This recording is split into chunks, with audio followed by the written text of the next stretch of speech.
മുതിർന്ന മാധ്യമപ്രവർത്തകരായ സിദ്ധാർത്ഥ് വരദരാജൻ, കരൺ താപ്പർ എന്നിവർക്കെതിരെ അസം പോലീസ് രാജ്യദ്രോഹ കേസ് ചുമത്തിയിരിക്കുന്നു.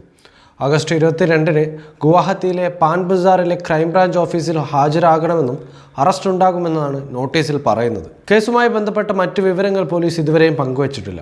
ഭാരതീയ ന്യായ സംഹിതയിലെ പല വകുപ്പുകൾ പ്രകാരമാണ് കേസ് രജിസ്റ്റർ ചെയ്തിരിക്കുന്നത്. ഇന്ത്യയുടെ പരമാധികാരം, ഐക്യം, അഖണ്ഡത എന്നിവയെ അപകടപ്പെടുത്തുന്ന പ്രവൃത്തികളെയാണ് BNSന്റെ 152-ാം വകുപ്പ് പരാമർശിക്കുന്നത്. ഓപ്പറേഷൻ സിന്ദൂറുമായി ബന്ധപ്പെട്ട ലേഖനത്തിന്റെ പേരിലാണ് ഇരുവർക്കുമെതിരെ FIR രജിസ്റ്റർ ചെയ്തിരിക്കുന്നതെന്നാണ് കരുതുന്നത്. ദ വയർ എന്ന പ്രമുഖ ഓൺലൈൻ മാധ്യമത്തിന്റെ സ്ഥാപകനാണ് സിദ്ധാർത്ഥ് വരദരാജൻ. കരൺ താപ്പറും ദ വയറുമായി ബന്ധപ്പെട്ട് പ്രവർത്തിക്കുന്ന ഒരാളാണ്. രാജ്യം കണ്ട മികച്ച മാധ്യമ പ്രവർത്തകരായ സിദ്ധാർത്ഥ് വരദരാജനും കരൺ താപ്പറിനുമെതിരായ സമൻസ് ഭരണകൂടം മാധ്യമ സ്വാതന്ത്ര്യത്തെ ചവിട്ടിമതിക്കുന്നതിൻ്റെ മറ്റൊരു ഉദാഹരണമാണ്. കൃത്യമായ അന്വേഷണമോ വസ്തുതാപരമായ തെളിവുകളുടെ പരിശോധനയോ ഇല്ലാതെ മാധ്യമങ്ങൾക്കും മാധ്യമ പ്രവർത്തകർക്കുമെതിരെ കേസുകൾ ഫയൽ ചെയ്യുന്നത് പ്രതികാര ബുദ്ധിയുള്ള രാഷ്ട്രീയക്കാർ ഭരിക്കുന്ന സംസ്ഥാനങ്ങളിൽ പതിവ് കാഴ്ചയാവുകയാണ്. മോദിയുടെ ഭരണകാലത്തെ ഈ രീതി സർക്കാരിന് താല്പര്യമില്ലാത്തവരെ ദ്രോഹിക്കുകയെന്ന കൃത്യമായ ലക്ഷ്യത്തോടെയുള്ളതാണ്. ഈ മാസം ഓപ്പറേഷൻ സിന്ദൂറുമായി ബന്ധപ്പെട്ട് പ്രസിദ്ധീകരിച്ച ലേഖനത്തിന്റെ പേരിൽ അസം മോറിഗാവ് പോലീസ് രജിസ്റ്റർ ചെയ്ത കേസിൽ സിദ്ധാർത്ഥ് വരദരാജനെ അറസ്റ്റ് ചെയ്യുന്നത് സുപ്രീം കോടതി തടഞ്ഞിരുന്നു.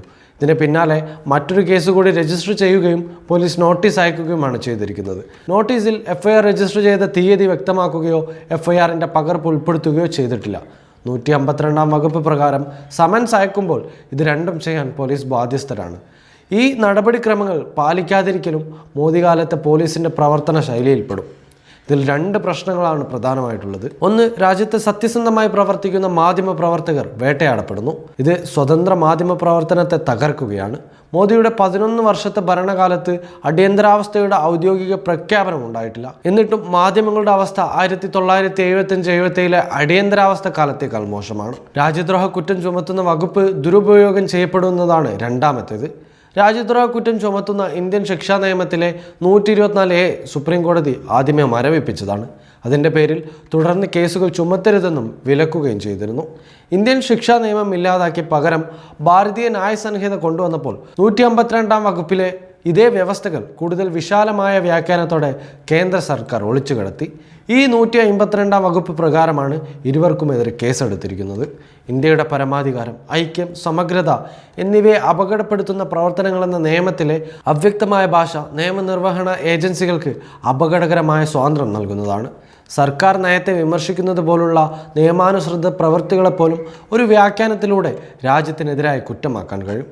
സർക്കാരിനെ ചോദ്യം ചെയ്യുന്ന മാധ്യമ പ്രവർത്തകർക്കെതിരായ ഈ നിയമം വ്യാപകമായി ഉപയോഗിക്കപ്പെടാമെന്ന ആശങ്കയാണ് യാഥാർത്ഥ്യമാക്കിയിരിക്കുന്നത്. രാജ്യദ്രോഹ നിയമം തുടർച്ചയായി ദുരുപയോഗം ചെയ്യപ്പെടുന്നുണ്ടെന്നുള്ളത് വർഷങ്ങൾക്ക് മുമ്പ് തന്നെ അംഗീകരിക്കപ്പെട്ടിട്ടുള്ള വസ്തുതയാണ്. 1962 സുപ്രീം കോടതിയുടെ ഭരണഘടനാ ബെഞ്ച് വിധി രാജ്യദ്രോഹം എന്താണെന്നതിനെക്കുറിച്ചുള്ള ശരിയായ വിശദീകരണം പോലീസ് ശ്രദ്ധിക്കുന്നില്ലെന്ന് ചൂണ്ടിക്കാട്ടിയിരുന്നു. തുടർന്നിങ്ങോട്ട് 2022 സുപ്രീം കോടതി ഈ നിയമം മരവിപ്പിക്കുന്നത് വരെ മറ്റനേകം സുപ്രീം കോടതി വിധികളുണ്ടായി. എന്നിട്ടും ശക്തവും കഠിനവുമായ ഭാഷയിൽ സർക്കാരിനെ വിമർശിക്കുന്ന ആളുകൾക്കെതിരെ കേസെടുക്കാൻ പോലീസ് രാജ്യദ്രോഹത്തിൻ്റെ വിശാലമായ നിർവചനം ദുരുപയോഗം ചെയ്യുന്നു. 2021 ജനുവരിയിൽ ട്രാക്ടർ റാലിക്കിടെ ഒരു കർഷകൻ മരിച്ചു എന്ന വാർത്ത പങ്കുവച്ചതിന് 5 സംസ്ഥാനങ്ങളിൽ രാജ്ദീപ് സർദേശായി, മൃണാൽ പാണ്ഡെ, സഫർ ആഗ, പരേഷ് നാഥ്, ആനന്ദ് നാഥ്, വിനോദ് K. ജോസ് എന്നിവർക്കെതിരെ രാജ്യദ്രോഹ കേസ് രജിസ്റ്റർ ചെയ്തിരുന്നു. മണിപ്പൂരിൽ കിഷോർ ചന്ദ്ര, മറ്റു വടക്ക് കിഴക്കൻ സംസ്ഥാനങ്ങളിലുള്ള സഡോക്പാം ധിരൻ, പയോജൽ ചാവേബ, M. ജോയ് ലുവാങ് പോലുള്ള നിരവധി പത്രപ്രവർത്തകർ സർക്കാരിനെ വിമർശിച്ചതിന് രാജ്യദ്രോഹ കേസിൽപ്പെട്ടു. മുഖ്യമന്ത്രിയെ മാറ്റാൻ സാധ്യതയെന്ന് വാർത്ത എഴുതിയതിന് ഗുജറാത്തിൽ നിന്നുള്ള ധവൽ പട്ടേൽ, പ്രധാനമന്ത്രിയെ ചാനൽ ചർച്ചയിൽ വിമർശിച്ചതിന് വിനോദ് ദുവ തുടങ്ങി രാജ്യദ്രോഹ കുറ്റം ചുമത്തപ്പെട്ട മാധ്യമപ്രവർത്തകരുടെ ദീർഘമായ പട്ടികയുണ്ട്. അടിസ്ഥാന സ്വാതന്ത്ര്യങ്ങളെ ചങ്ങലക്കിടാൻ രാജ്യദ്രോഹ നിയമം വിവേചനരഹിതമായി ഉപയോഗിച്ചതിൽ നിന്ന് നിലവിലെ ഭരണകൂടത്തിൻ്റെ സ്വേച്ഛാധിപത്യ പ്രവണത വ്യക്തമാണ്. ഈ സാഹചര്യത്തിൽ സുപ്രീം കോടതി ഇടപെടൽ അനിവാര്യമാണ്. കീഴ്ക്കോടതികളും രാജ്യദ്രോഹ നിയമത്തിൻ്റെ ദുരുപയോഗത്തെ ചോദ്യം ചെയ്യണം. രാജ്യത്തെ ഒരിക്കലും സ്വേച്ഛാധിപത്യത്തിലേക്ക് വീഴാൻ അനുവദിക്കരുത്.